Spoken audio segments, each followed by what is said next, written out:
Namaskar, myself Dr. Govardhan Gupta, nephrologist from Narayana Multi-Specialty Hospital, Jasor Road, Barasat, Kolkata.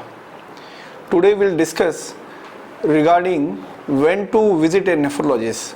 Nephrologist के पास में कब जाने की ज़रूरत है. किडनी के डॉक्टर को दिखाने की ज़रूरत जब होती है तो जनरली ये देखा गया है कि लेट रेफरल्स की वजह से बहुत बार कुछ कॉम्प्लिकेशंस परमानेंट हो चुके रहते हैं. तो इसमें पेशेंट का काफ़ी हद तक नुकसान भी पहुंच जाता है.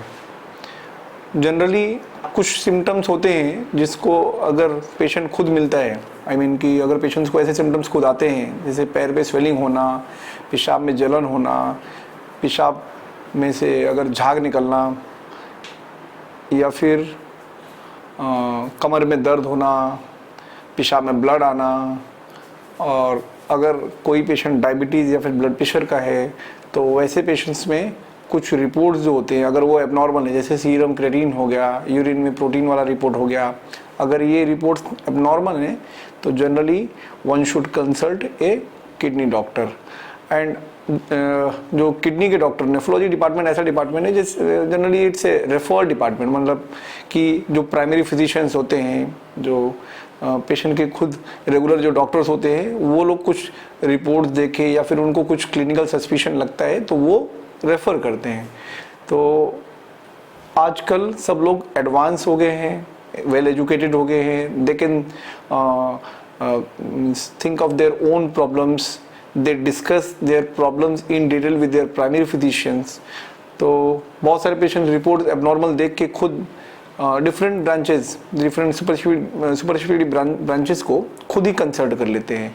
तो ये सिम्टम्स अगर हैं और अर्ली रेफरल, अर्ली अगर कंसल्टेशन होता है तो ऐसे कंडीशंस में काफ़ी हद तक किडनी के जो डैमेज है, किडनी का जो प्रॉब्लम है उसको हम कम कर पाते हैं. जनरली किडनी का प्रॉब्लम ऐसा प्रॉब्लम है जो कि कुछ दिनों के बाद में 3 वीक्स to 3 मंथ्स के बाद में वो परमानेंट हो जाता है. तब हम लोग अगर ट्रीटमेंट करते भी हैं तो रिकवरी, फुल रिकवरी नहीं होती है. There will be partial recovery और there will be no recovery in those cases. And kidney disease becomes ongoing process जो कि बढ़ते ही हो जाएगा. And it will end in a stage called as end stage renal disease, जहाँ पे dialysis, kidney transplantation या फिर पेटोनल डायलिसिस की ज़रूरत पड़ जाती है. तो इस कंडीशन तक ना पहुँचे इसलिए अर्ली रेफरल, अर्ली कंसल्टेशन करने की ज़रूरत है. इनफैक्ट पेशेंट्स को भी कुछ सिम्टम्स के बारे में पता होना चाहिए. जैसे कि अगर शुगर प्रेशर का प्रॉब्लम है, अनकंट्रोल्ड डायबिटीज़ है, अनकंट्रोल्ड ब्लड प्रेशर है, तो पैर पे स्वेलिंग आना या फिर कुछ रिपोर्ट्स है वो खुद भी वो मॉनिटर करना चाहिए या फिर अपने प्राइमरी फिजिशियंस को इंसिस्ट करना चाहिए कि ये रिपोर्ट्स में उनको क्या मिल रहा है या फिर इसके लिए कोई नेफ्रोलॉजिस्ट दिखाने की ज़रूरत है कि नहीं है. Not just nephrologist, I would say कि शुगर और प्रेशर की वजह से बाकी के जो ऑर्गन्स है, जैसे रेटाइना हो गया, आईज का जो रेटाइना हो गया, हार्ट का प्रॉब्लम हो सकता है, ब्रेन का प्रॉब्लम हो सकता है. तो different target organ damage should be monitored and different departments specialist should be approached. Thank you very much.